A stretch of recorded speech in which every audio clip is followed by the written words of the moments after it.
nanti. Oke.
Halo, assalamualaikum Mama, assalamualaikum Bunda.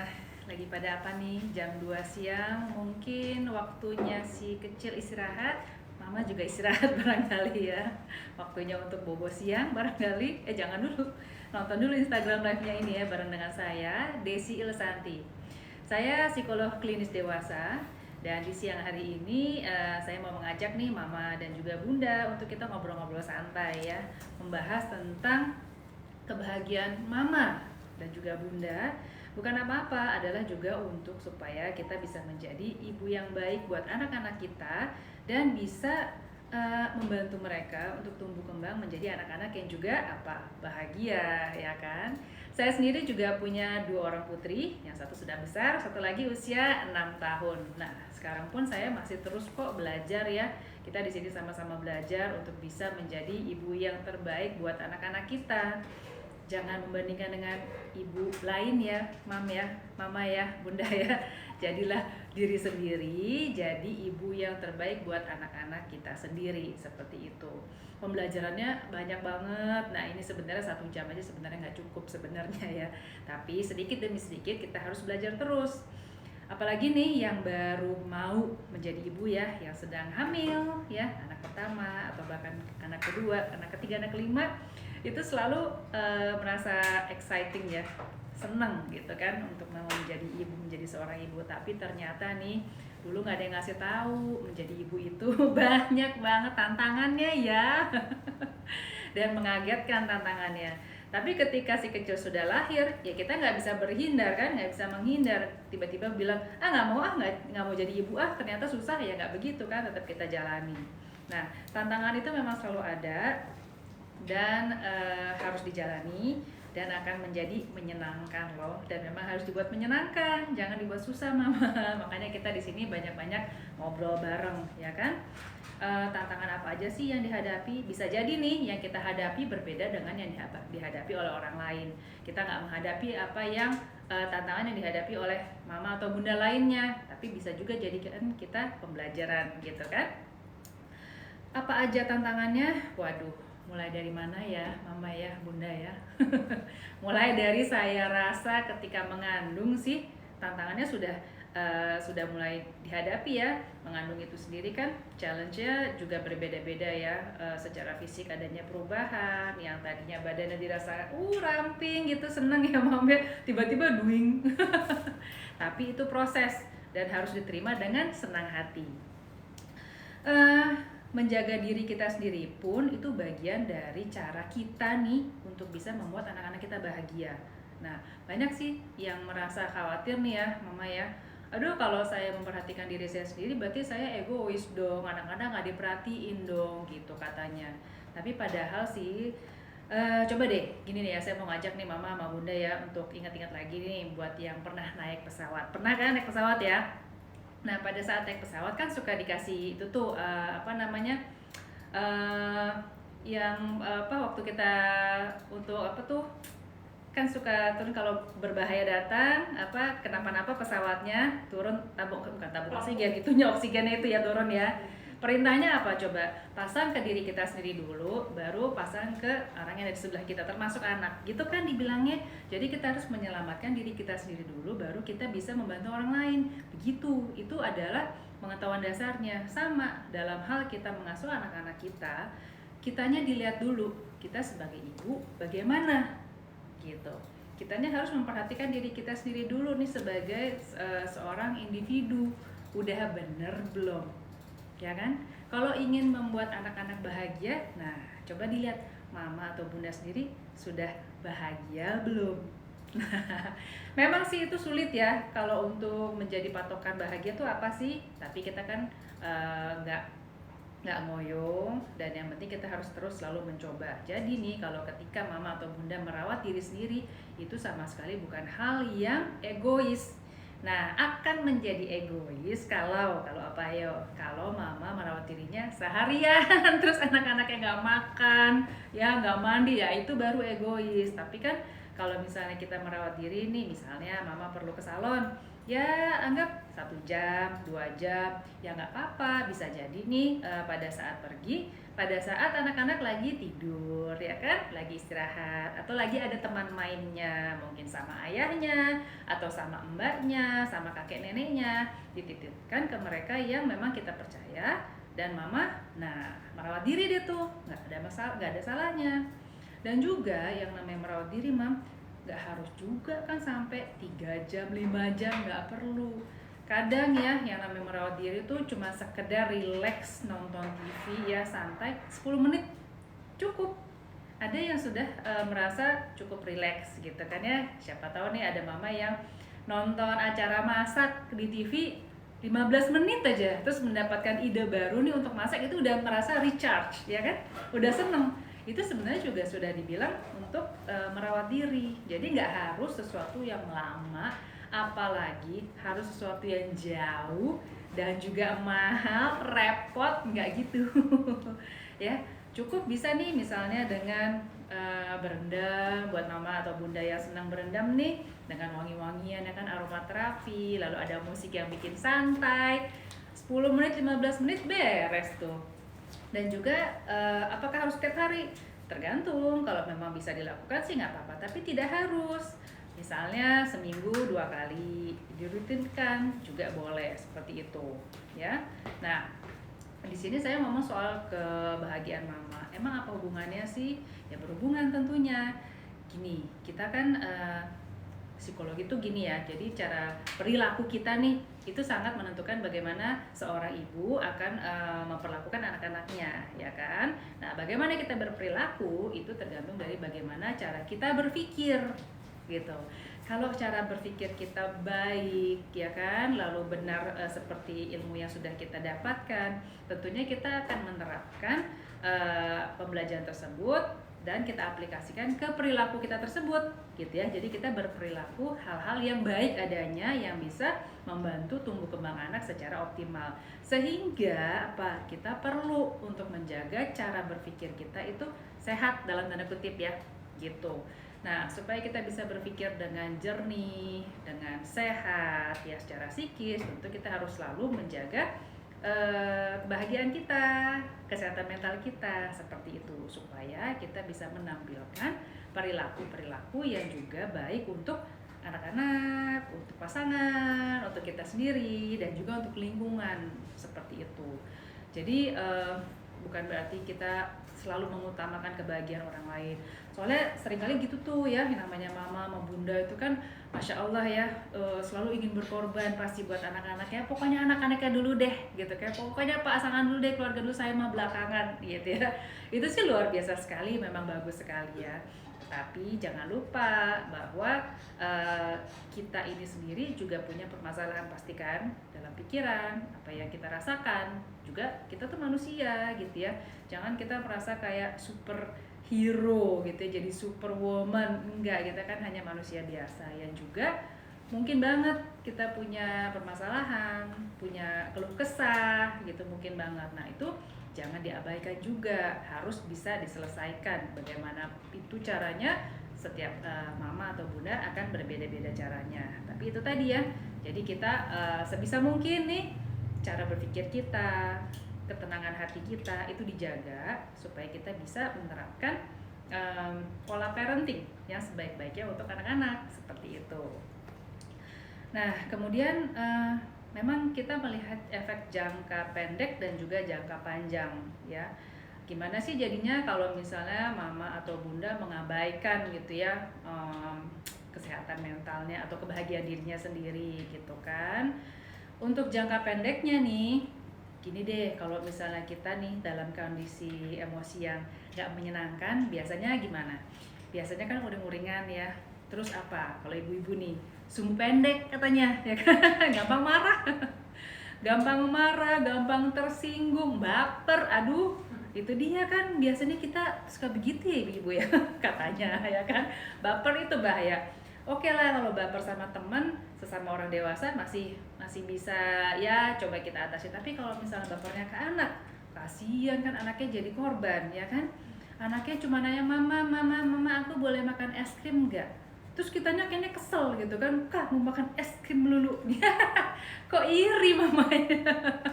Yang ada memberikan respon yang tidak tepat dan bisa jadi justru membuat anak jadi kayak sedih ya kan, anaknya jadi sakit hati, anaknya jadi justru belajar sesuatu hal yang tidak terlalu baik ya. Bisa juga seperti itu kayak misal, oh mama kalau misalnya aku tanya soal es krim mama marah, oh berarti nanti aku kalau ditanya orang yang soal itu aku juga boleh marah ya. Nah hati-hati mam, itu pembelajaran anak kecil yang didapat dari mamanya. Padahal mungkin maksudnya kita nggak mau bukan bermaksud untuk mengajarin anak seperti itu ya, tapi anak itu adalah peniru ulung. Ya, dia akan melihat dengan jelas dan meniru langsung plek-plek bisa jadi begitu apa yang dilakukan ya, perilaku orang tua dan apa yang diucapkan oleh orang tuanya gitu. Jadi jangka panjangnya kalau saya sangat prihatin pada perilaku negatif orang tua itu bisa banget ditiru oleh anak-anaknya, sehingga anak-anak kita akan ya gitu cenderung untuk menampilkan perilaku yang tidak terlalu baik adanya seperti itu. Kalau ditanya bahagia itu seperti apa, tentu setiap orang punya definisinya masing-masing ya, tidak bisa disamakan. Tetapi secara umum kita bisa lihat kalau kesejahteraan mental itu seperti kondisi emosi kita stabil, ya kan? Mungkin nggak bisa bilang kayak yang seneng terus gitu setiap saat ya, harus yang kayaknya berbunga-bunga terus setiap saat, mungkin nggak begitu. Tapi minimal tidak ada rasa marah, ya kan? Tidak ada rasa kesal, tidak uring-uringan. Bahasa Inggris itu kan agitated, irritated. Bahasa Indonesia itu apa sih? Uring-uringan gitu ya. Kayaknya ada apa gitu ya. Kayaknya ada yang nggak tenang gitu kan. Nah, itunya sebisa mungkin diminimalisirkan gitu ya. Hampir-hampir nggak ada. Jadi bawaannya tenang aja gitu. Mungkin bisa dilihat dari orang yang katanya sih ya banyak bersyukur. Itu juga sebagai tanda sih.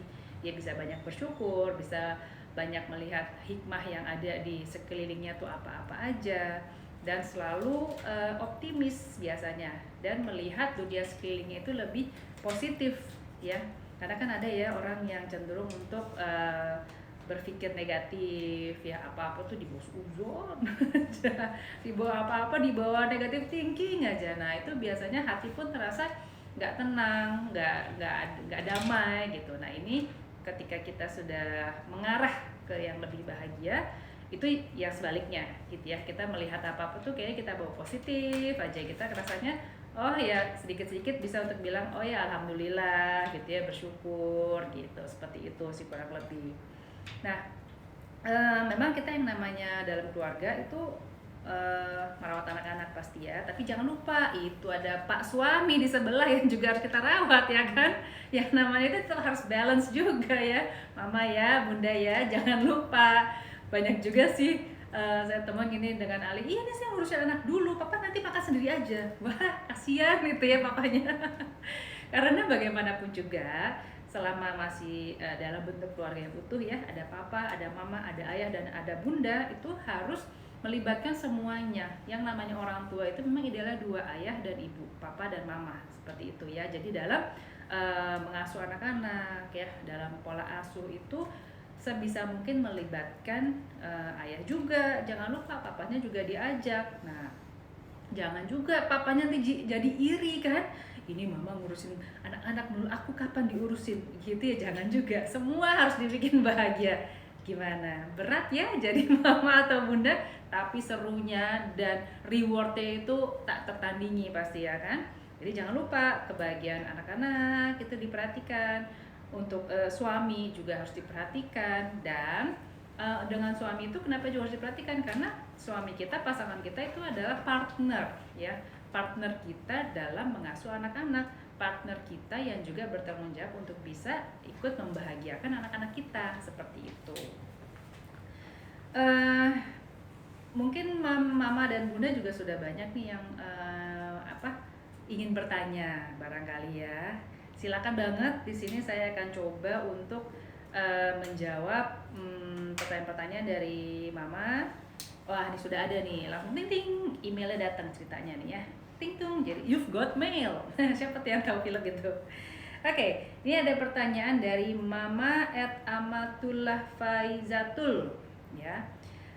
Gimana mengelola rasa kesal saat bayi terus rewel di malam hari, sedangkan kita butuh tidur dan istirahat. Nah, ini kerasa banget ya. Memang gini, pertama yang harus kita lakukan, ibaratnya P3K-nya nih ya, yang segera harus dilakukan ketika kita kesal pada bayi. Sebelum kita bisa diajak berpikir ya, karena kalau bayi itu kan sama sekali tidak berdaya ya. Bayi bisa apa sih? Dia juga nangis bukan karena pengen bikin kita kesal dengan sengaja kan, pasti karena ada yang dia butuhkan ya. Itu yang menjadi tugas kita sebagai ibu untuk memenuhi kebutuhan bayi ya. Jadi pertama pas muncul rasa kesal, ambil nafas dulu ya, ambil nafas pelan, buang nafas pelan. Itu bermaksud untuk menenangkan hati kita dulu, menenangkan pikiran kita dulu, sebelum pikiran kita kemana-mana. Kemana-mananya itu, yaitu yang tadi Mbak bilang ya, aduh saya kan butuh istirahat gitu. Itu yang udah dibikin kesal duluan. Nah, coba kita ambil nafas dulu, buang nafas perlahan, jangan mengeluarkan kata-kata apa-apa, jangan berlaku apa-apa. Langsung ketika pikiran kita jernih, diingat-ingat kembali ya, yang menginginkan bayi ini hadir di dunia siapa? Kita ya kan, nggak mungkin tiba-tiba deng ada aja gitu kan bayi, enggak ya, ada prosesnya sehingga si bayi ada di samping kita, sehingga kita sudah terikat yang namanya tanggung jawab, kewajiban dan tanggung jawab kita untuk memenuhi kebutuhan bayi ya. Bayi itu lahir dalam keadaan yang tidak berdaya, dia sudah pasti harus dibantu dalam memenuhi segala kebutuhannya, termasuk kebutuhan untuk hidupnya, bahkan untuk makan minumnya sekalipun. Tanggung jawabnya siapa? Kita sebagai ibu. Jadi tidak ada alasan untuk bilang malas, apalagi ya capek gitu, nggak ada, karena memang nomor satu itu ya. Nah, biasanya ketika kita langsung ingat itu, ya sudah, kita menjalani tanggung jawab saya, kewajiban saya sebagai ibu.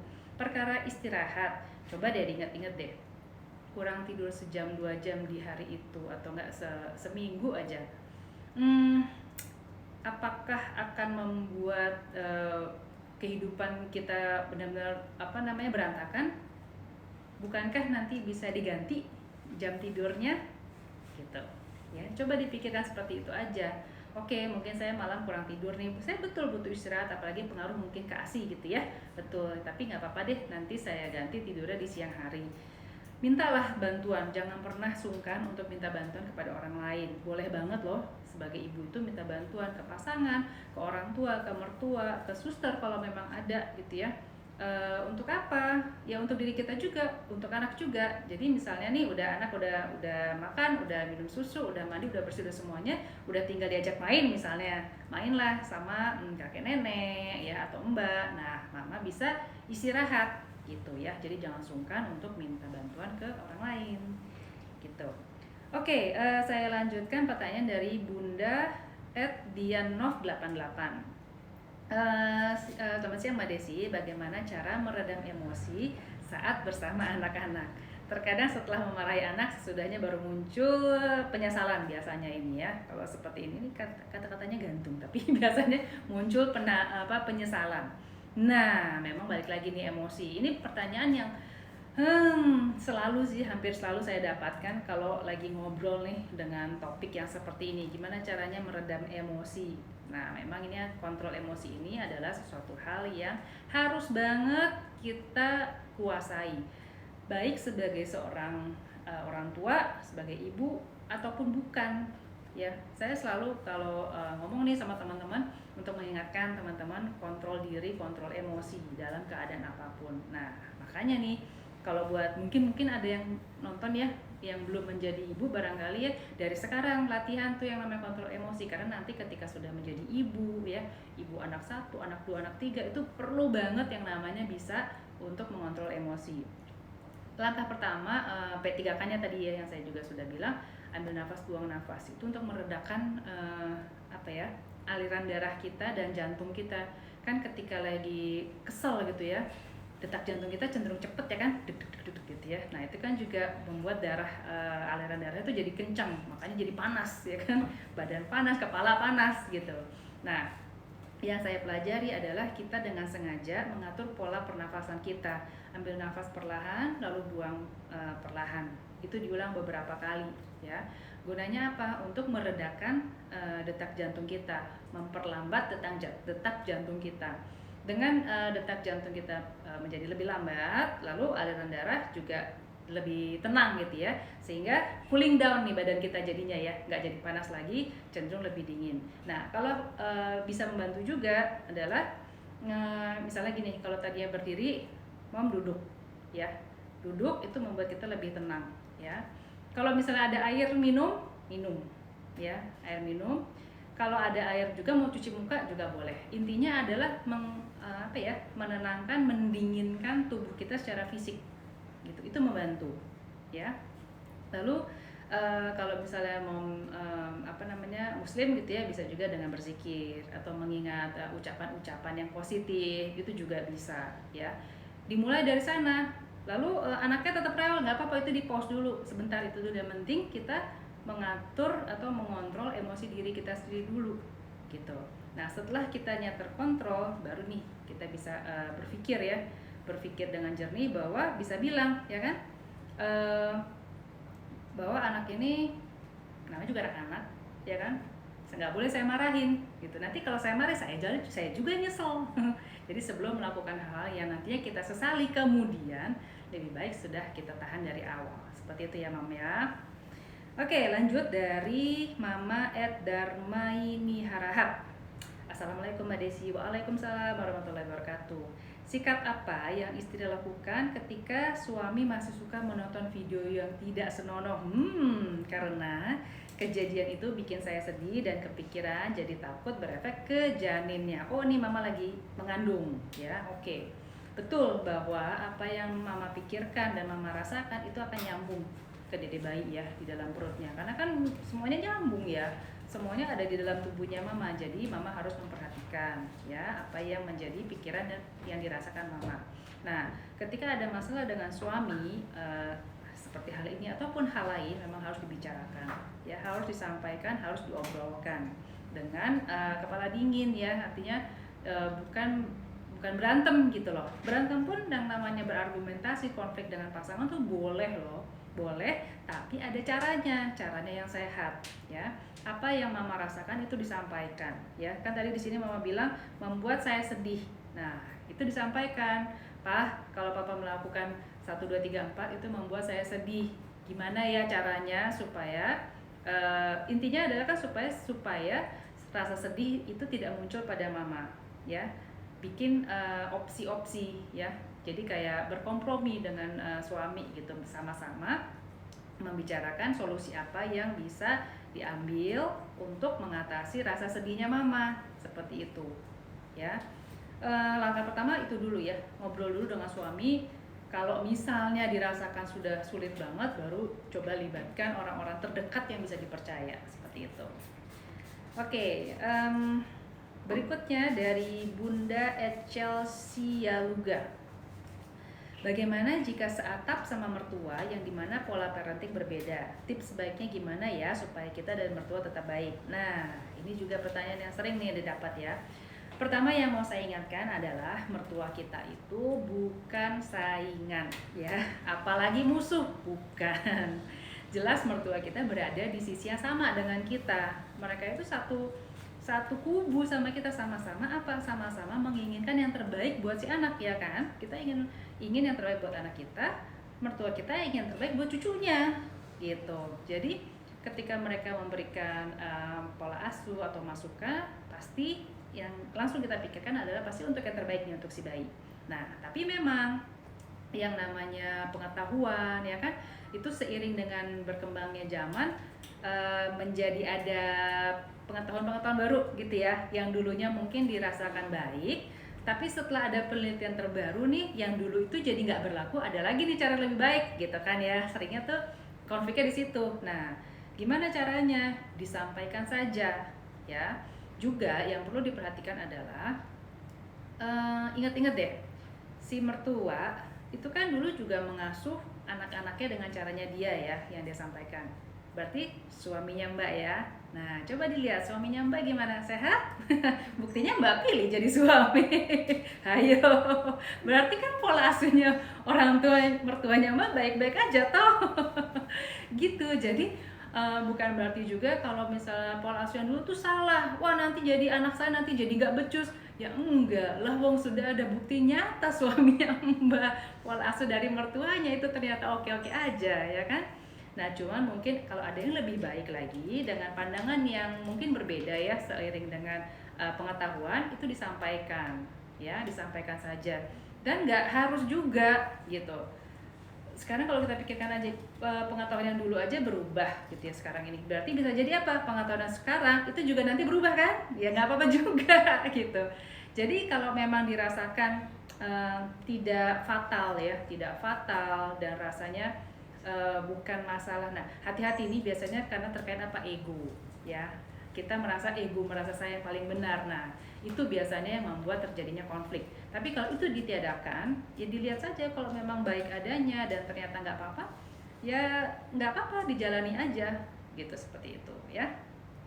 Oke, selanjutnya dari Bunda @ima_puspita14. Mbak, bagaimana cara berbagi peran dengan suami saat menemani anak belajar daring? Nah, karena ibu kalau sedang lelah malah sering marah-marah. Tas dulu, ya. Saya juga. Tapi ya maklum ya, namanya juga kita manusia ya kan, seperti saya bilang, kita ini ibu-ibu ya, bukan superwoman. Jadi adalah kejadian-kejadian seperti ini. Nah, ini yang saya bilang perlu komunikasi yang baik dengan pasangan. Sampaikan seperti itu, Pak, nih Mama tuh kayaknya kalau udah penat itu, capek tuh, harus ngajarin daring tuh bawaannya gampang marah gitu. Nanti kalau aku udah mulai agak apa ya, sepaneng, gantian ya sama papa ya gitu. Disampaikan aja. Nah, nanti kan misalnya nih suami juga bilang, aduh tapi papa nanti ada meeting gitu misalnya. Nah, kompromi, oke yaudah papa yang nggak ada meetingnya jam berapa gitu, nanti biar bisa gantian sama mama gitu, supaya mama nggak bawaannya pengen marah terus gitu. Intinya kalau dengan suami itu adalah komunikasi dan manajemen waktu ya, kapan masing-masing bisa melakukan tugas yang mana gitu pembagiannya ya. Selalu juga disadarkan bahwa ini kan tugas kita bersama ya, perlu juga adanya kerjasama antara papa dan mama, seperti itu. Oke, selanjutnya dari Mama @meli285. Mbak, kalau punya riwayat psikosomatis, apakah bakal memperparah baby blues? Saya sudah 2 kali tiap lahiran baby blues terus, sekarang lagi hamil anak ketiga, jalan 5 bulan. Oke. Psikosomatis dan baby blues itu saya belum pernah tahu ada keterkaitannya ya. Tapi memang baby blues itu bisa banget, misalnya gini, di kelahiran anak pertama tidak muncul baby blues, lalu di kelahiran anak kedua ternyata muncul gitu ya. Jadi belum tentu kalau di anak pertama ada, lalu di keduanya ada juga, itu belum tentu. Pokoknya benar-benar bisa dibilang random ya. Tapi intinya kalau pernah punya riwayat pernah baby blues, nah kedepannya jadi kayak kemungkinannya lebih tinggi untuk mengalami baby blues seperti itu. Nah, cuman di anak ketiga ini kalau Mbak berfokus pada wah nanti baby blues lagi nih, bisa jadi itu baby bluesnya adalah yang karena diciptakan oleh pemikiran dari Mbak sendiri, mama sendiri, gitu ya. Belum tentu juga akan terjadi, gitu.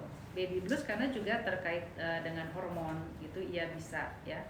Tapi kalau misalnya memang pernah mengalami, artinya Mbak ini sekarang jalan 5 bulan, siap-siap aja, siap-siap untuk bisa menghindari baby blues, gitu ya. Banyak belajar lagi hal-hal apa saja yang bisa membantu Mbak untuk meredakan gejala-gejala baby blues tersebut. Jadikan pengalaman-pengalamannya anak pertama dan anak kedua itu menjadi pembelajaran yang sekarang ini, seperti itu ya.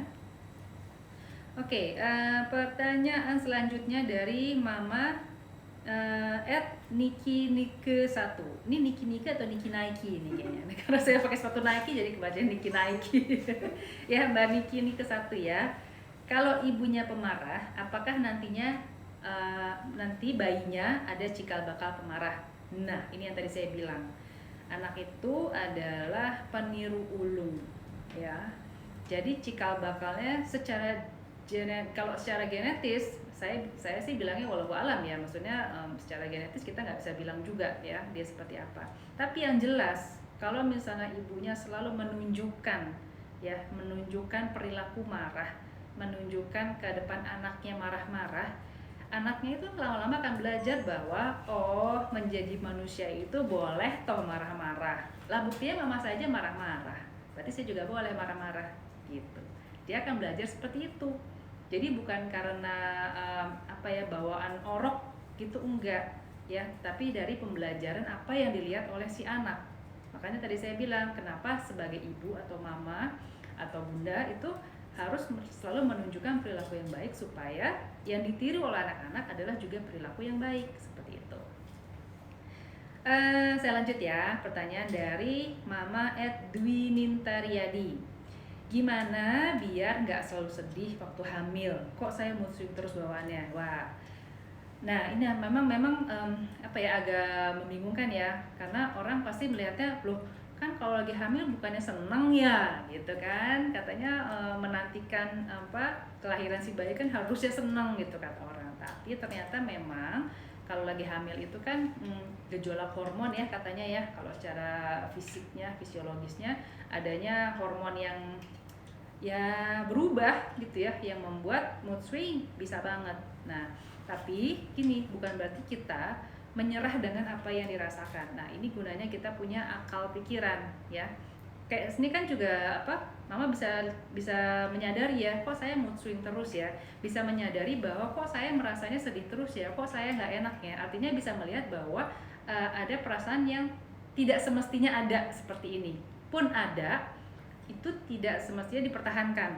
Nah, disinilah kita lebih kuat lagi untuk mengontrol pikiran kita supaya bisa mengarahkan perilaku kita, ya. Jadi kalau misalnya sedih nggak enak gitu, apa yang bisa dilakukan? Misalnya bilang ke pasangan, aku nggak enak nih, lagi nggak enak nih, bantu aku dong supaya enak. Jangan lupa, tadi saya juga selalu ingatkan, jangan pernah sungkan, jangan pernah malu untuk minta bantuan ke pasangan, ke orang tua ya. Minta aja, papa aku lagi pengen duren gitu kan, bikin aku senang, aku mau duren musangking. Lagi nggak musim mama, terserah, tapi pokoknya aku mau gitu misalnya. Pokoknya diupayakan supaya bisa orang-orang sekitar itu membantu mama, bunda untuk merasa senang sedikit demi sedikit gitu ya. Jangan pernah sungkan untuk minta bantuan kepada orang lain, intinya itu ya. Oke, selanjutnya dari Mama @Vera Kristi. Apa perbedaan cara merawat bayi dari pihak ibu kandung dan mertua Mbak? Bagaimana cara menyampaikan hal tersebut? Salah baca. Ada perbedaan cara merawat bayi dari pihak ibu kandung dan mertua Mbak. Oke, bagaimana cara menyampaikan hal tersebut kepada mereka tanpa menyinggung perasaan beliau? Bagaimana menjaga kewarasan saya sebagai ibu baru? Nah, ini yang tadi juga saya bahas ya. Jadi tunggu, ini antara ibu kandung dan mertua pun berbeda, atau ibu kandung dan mertua ini satu cara yang sama tapi beda dengan mama ya. Tapi intinya kayaknya beda dengan si mama ya. Oke.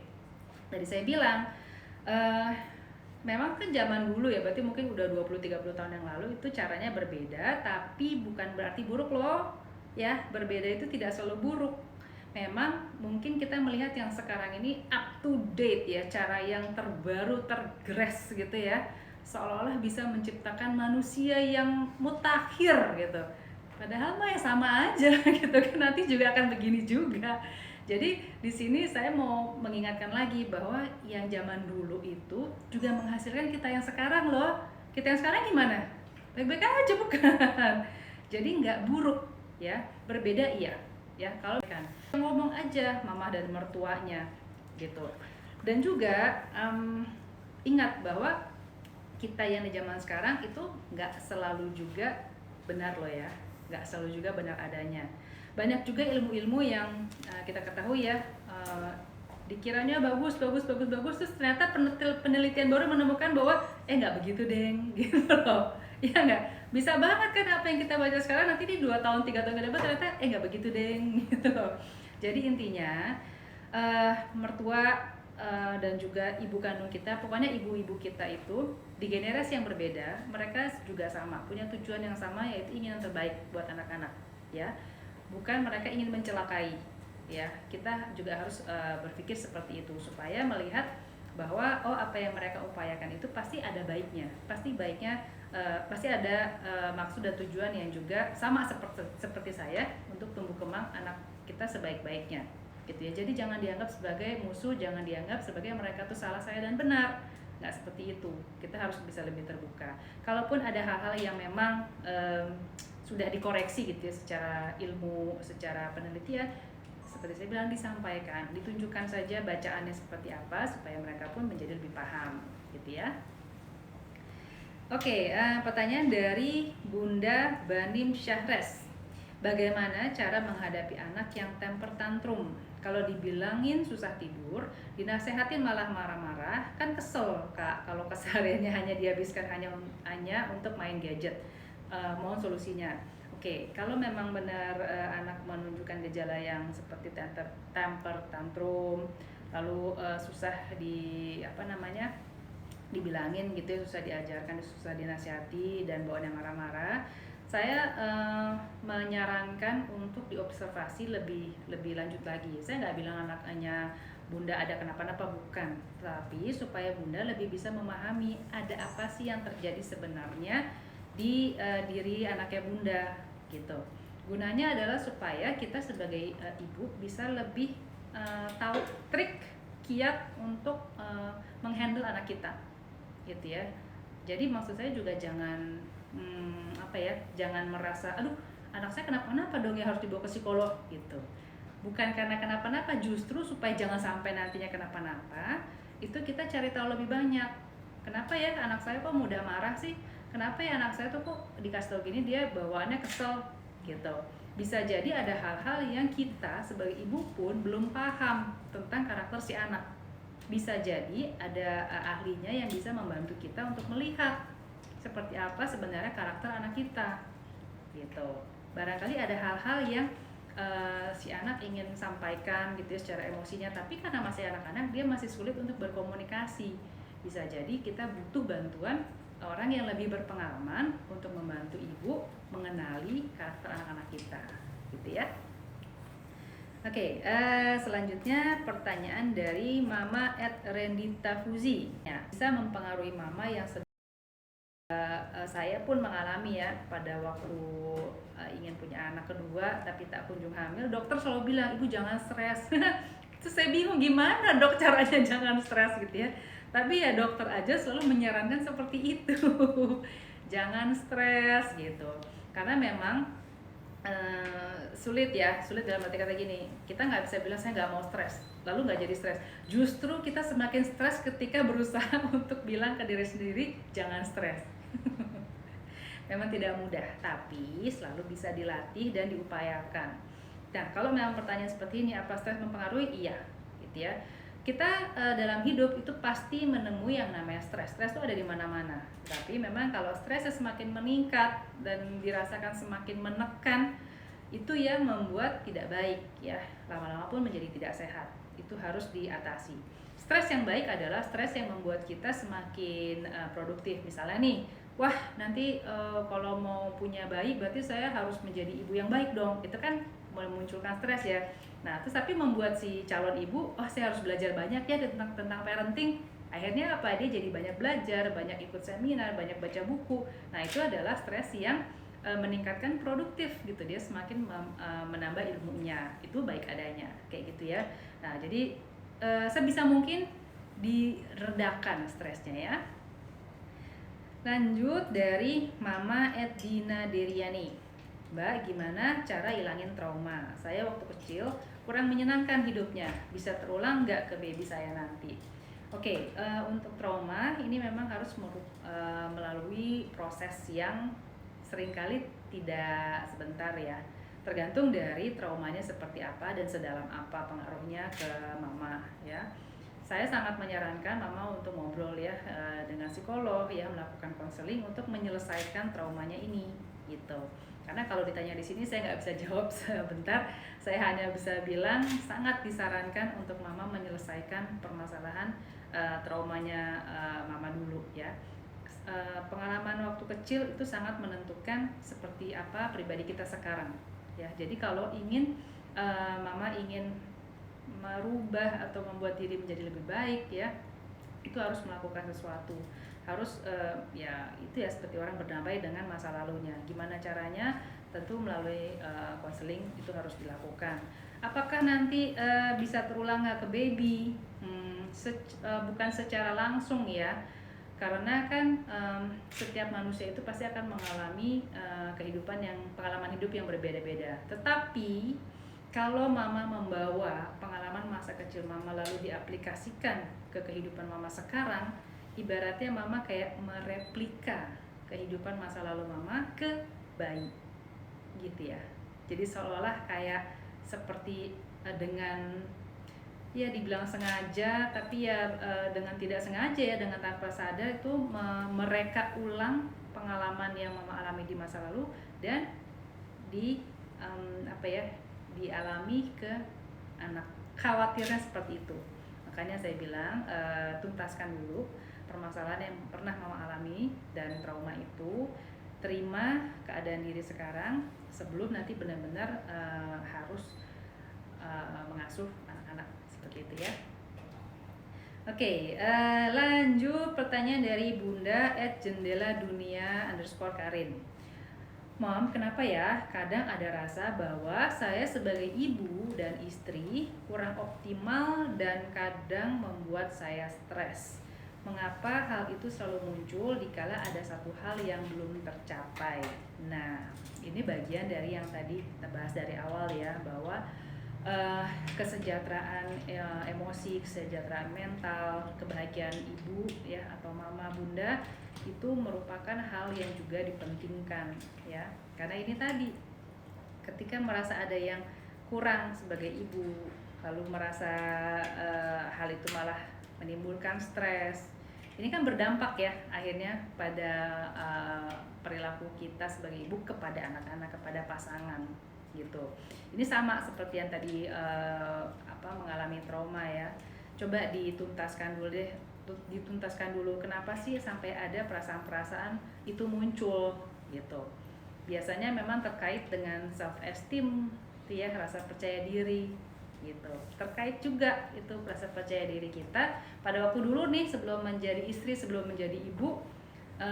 Itu seperti apa, self esteem, rasa percaya diri ya kan, lalu terbawa sekarang sudah menjadi ibu, itu akan mempengaruhi kita akan menjadi ibu yang seperti apa dalam mengasuh anak-anak. Jadi coba sebaiknya sih ya, saya sangat menyarankan tuntaskan dulu permasalahan yang mama hadapi sekarang ini. Oke, pertanyaan dari Mama @amalia.alia24. Gimana ngatur waktu sama si kakak yang beda 3 tahun sama adiknya? Tergantung ini waktunya seperti apa ya. Artinya 3 tahun ini bisa jadi sebenarnya tahun yang tidak terlalu jauh gitu ya. Artinya 3 3 tahunnya gini agak rancu. 3 tahun si kakak umur 3 tahun, si adik umur 0 tahun, masih bayi banget, atau 6 tahun sama 3 tahun itu beda. Karena apa? Kalau sudah lebih besar ya, let's say misalnya kakaknya 6 tahun, si adik 3 tahun. Si adik udah bisa lari, udah bisa jalan, udah bisa berlari, artinya udah ada momen-momen di mana mereka bisa bermain bersama gitu. Pada saat mereka bisa bersama-sama, ya berarti bisa melakukan kegiatan secara bersama-sama gitu ya. Tapi kalau misalnya belum bisa bersama-sama nih, let's say si adik umur 1 tahun deh, di bawah 1 tahun, si kakak 4 tahun. Nah itu kan si mama tentu butuh cara yang berbeda untuk si kakak dan si adik ya. Cara mengaturnya adalah benar-benar dilihat kebiasaan dari masing-masing anak. Misalnya pada saat jam tidurnya mungkin berbeda. Biasanya kan kalau lebih kecil jam tidurnya tuh lebih sering gitu ya, mungkin ya di pagi hari, lalu nanti ada lagi di siang hari, sore hari. Nah di waktu-waktu yang si adik istirahat, mama bisa lebih fokus ke si kakak gitu. Jadi dilihat saja seperti itu. Atau misalnya nih kalau kakaknya sudah lebih besar, mungkin ada waktu di mana si kakak lagi senang main sama temennya gitu kan, main sama tetangga, main sama yang lainnya. Nah pada saat si kakak sedang asik dengan kegiatannya, mama bisa fokus ke si adik seperti itu ya. Jadi kenali dulu masing-masing pola anak-anak kita seperti apa supaya kita bisa menyiasatinya gitu ya. Oke, selanjutnya dari Mama @isna A-nya 3 ya, Isna 39. Oke.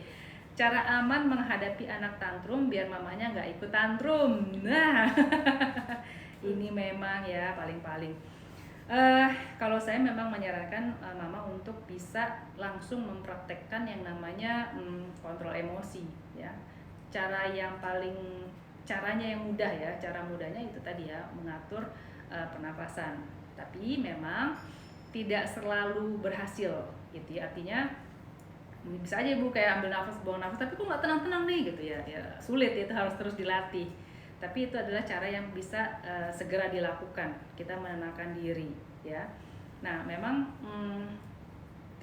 sulit ya kalau anaknya tantrum, mamanya ikutan tantrum, ya tantrum jamaah namanya itu ya, sulit memang. Jadi kita sebagai orang tua yang punya pengalaman jauh lebih banyak daripada si anak, sudah selayaknya kita lebih berkemampuan untuk mengontrol emosi ya. Kalau sekarang dirasakan masih sulit, terus latih. Memang harus terus dilatih. Lagi-lagi saya ingatkan, jangan pernah malu, sungkan atau gengsi ya untuk meminta bantuan pada orang lain ya. Bahkan tidak ada salahnya nih ketika misalnya mama ya ngerasa aduh lagi kesel banget nih, nggak bisa nih, ya udah minta orang lain ya, orang tua, pasangan, kakak, adik atau bahkan mbak untuk tolong pegang anak saya dulu, saya mau menenangkan diri dulu. Itu nggak apa-apa banget, daripada ya itu tadi, daripada tantrum bareng-bareng gitu kan, itu nggak menyelesaikan masalah, malah makin gitu. Jangan ngerasa aduh kok saya kayak gagal banget sih sampai harus minta bantuan orang lain untuk mengatasi anak saya sendiri yang tantrum, seolah saya nggak mampu. Jangan punya pikiran seperti itu. Kita ini makhluk sosial, kita pasti membutuhkan orang lain ya. Sesekali kita pasti membutuhkan orang lain, dan kita melakukan itu apa? Itu justru kita memperhatikan keselamatan anak kita, keselangsungan hidup mereka. Justru kita minta bantuan pada orang lain. Kan bukan yang diserahin terus kita nggak pengen tahu, nggak mau tahu selamanya, kan bukan begitu. Itu untuk sesaat aja, sebentar ya, tolong pegangin 10 menit aja, saya tenangin diri saya sendiri dulu, nanti saya sudah tenang, saya balik lagi ke dia gitu ya. Jadi jangan gengsi. Nah tuh banyak tuh yang gengsi ya. Jangan gengsian untuk minta bantuan orang lain. Oke, pertanyaan selanjutnya dari Mama @boko@suka22. Oke. Gimana caranya ngadepin suami yang kurang perhatian dengan kehamilan kita, kurang peka gitu mbak. Nah ini dicolek aja suaminya. Soalnya apa? Ini di depan saya ada 2 laki-laki nih ya, jadi mungkin mereka supaya tersinggung juga gitu. Soalnya gimana pun juga yang namanya laki-laki kan nggak ngalamin ya hamil ya, dia nggak tahu rasanya gitu. Jadi kalau dia bilang papa ngertiin aku dong, ya nggak bisa karena dia emang nggak pernah ngalamin. Kasih tahu aja yang kita butuhkan tuh apa, perhatian. Oke, perhatiannya dalam bentuk apa? Dikasih tahu aja. Karena kadang-kadang juga ya laki-laki tuh suka bukan yang nggak perhatian, cuman merasa sudah memperhatikan gitu kan. Aku kan udah perhatian, padahal nanti mamanya bilang belum. Nah, itu balik lagi ke permasalahan apa?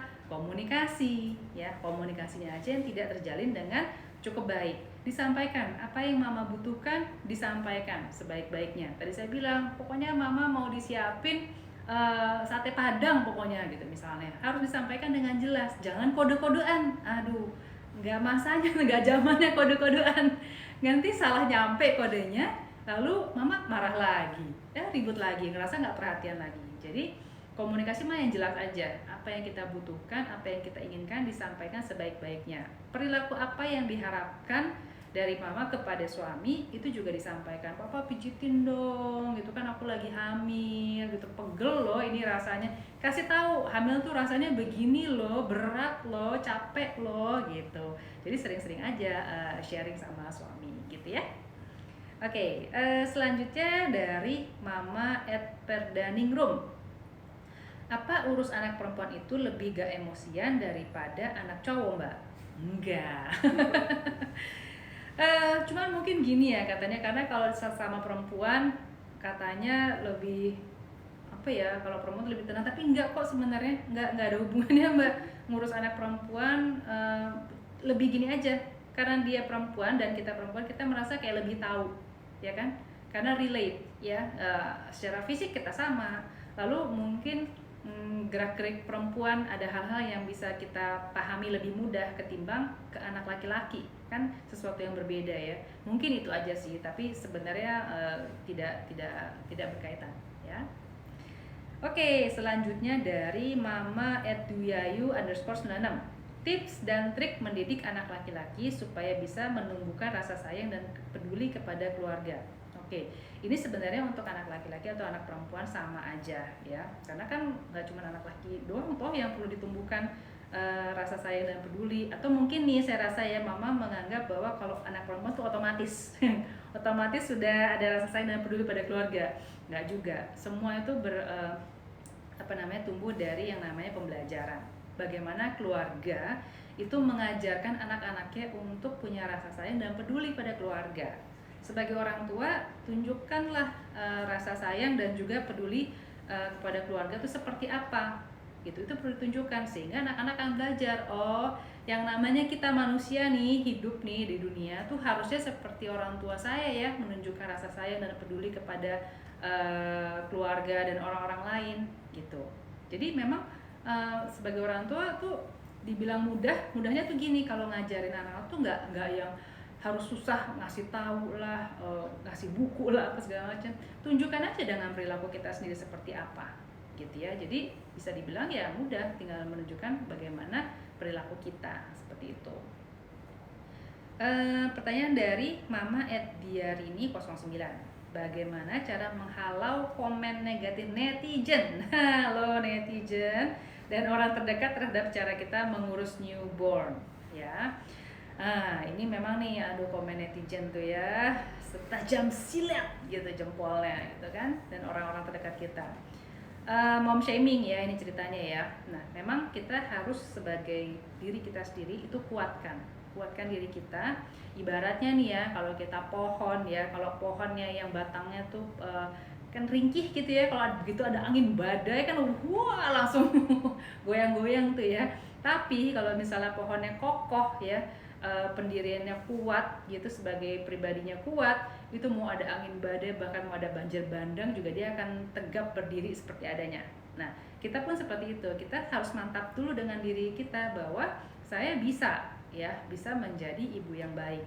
Mungkin saya terus belajar, saya mungkin belum baik banget, tapi ya saya terus belajar dan bisa gitu. Kita yakini, kalaupun ada masukan dari luar, itu terima sebagai masukan ya, sebagai input ya, untuk introspeksi diri. Oke, mungkin ada pembelajaran yang bisa diambil dari kritik tersebut, bukan sebagai kritik diri bahwa diri kita tidak baik, bukan begitu, tapi anggap sebagai hal untuk membangun diri kita lebih baik lagi gitu ya. Jadi jangan dilihat sebagai hal yang untuk menyerang kita, untuk menghakimi kita bahwa kita tidak baik.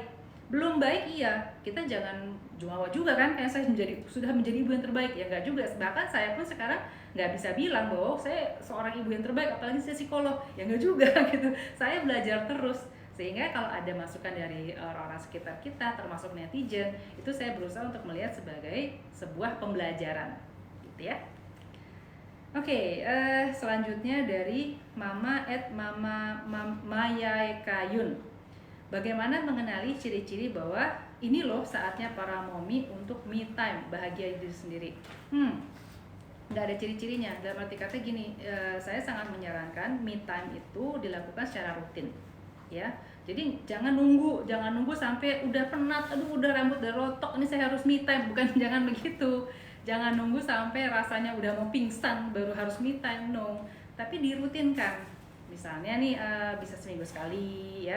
Misalnya tiap hari Jumat saya mau santai ke salon gitu misalnya. Nah, itu juga kenapa dirutinkan supaya bisa mengatur waktu dengan lebih baik, ya kan? Udah bisa misalnya kalau hari Jumat misalnya si kakak itu jadwalnya berenang, si ade bisa main sama si ayah, berarti saya ada waktu nih gitu, ya. Jadi dirutinkan, bukan dicari waktu dadakan atau nanti deh kalau ada waktu. Nah, yang ada nggak ada terus waktunya gitu. Apalagi sampai menunggu itu tadi ya sinyal yang udah warning, itu lebih jangan lagi.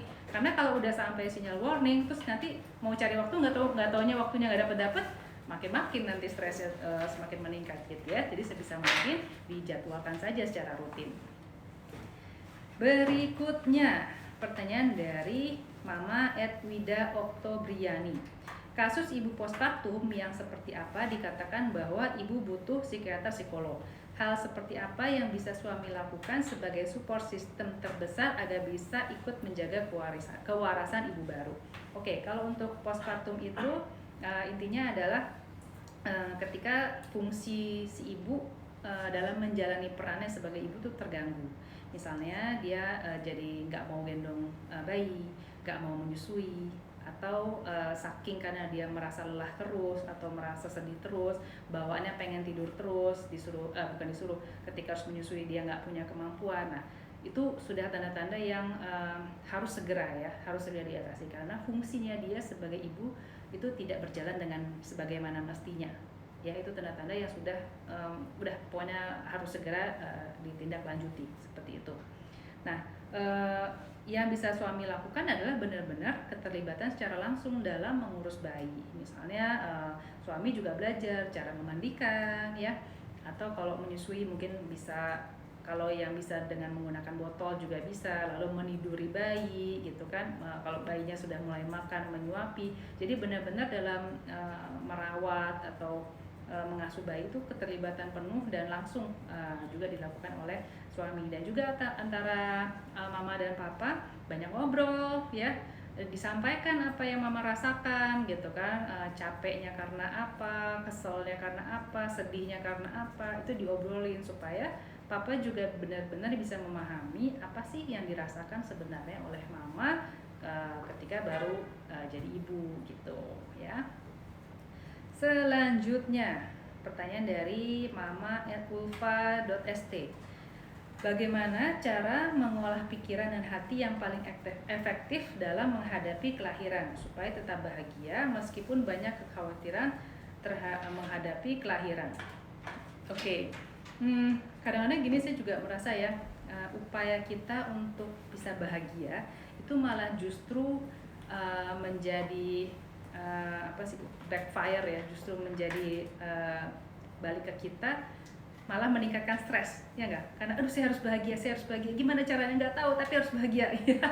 Malah yang ada meningkatkan stres. Jadi relax aja, santai saja, hadapi berbagai masalah itu one thing at a time. Jadi satu-satu, ketemu masalah apa, oh ya masalah itu yang diselesaikan dulu, nanti ke depan kita lihat ada masalah apa lagi, baru dicoba dicari penyelesaiannya, seperti itu satu-satu. Jadi jangan juga berusaha terlalu keras gitu ya, terlalu ngotot untuk menjadi bahagia. Karena tadi saya bilang definisi bahagia setiap ibu itu beda-beda, nggak bisa disamakan. Misalnya kita melihat nih, wah si mama itu cara bahagianya begitu toh, saya juga coba deh Bisa dicoba, nggak apa-apa, boleh-boleh aja. Tapi kalau nanti outcome-nya berbeda, itu jangan heran, karena memang setiap orang punya cara yang berbeda-beda. Intinya coba ya, banyak mencoba dan banyak menerima gitu. Jangan ngotot untuk harus begini, harus begitu. Ikutin aja flow-nya, seperti itu ya.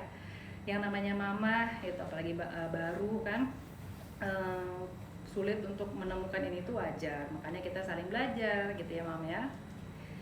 Oke, nah itu tadi sepertinya sih pertanyaan terakhir nih yang bisa saya jawab, karena waktunya udah mepet ya, 1 jam. IG Live hanya 1 jam. Nanti kalau mau bisa ditanyakan, bisa komen di IGTV-nya Halo Bumil saat videonya di-upload ya nanti ya. Mudah-mudahan bisa reply komen mama semua. Dan juga ada paket menarik nih yang bisa didapatkan bagi penanya terbaik ya. Nungguin hadiahnya, dikasih tahu nih ya. Kemarin caranya gampang, mama cukup baca caption di IGTV video ini dan ikuti petunjuknya mama bunda ya.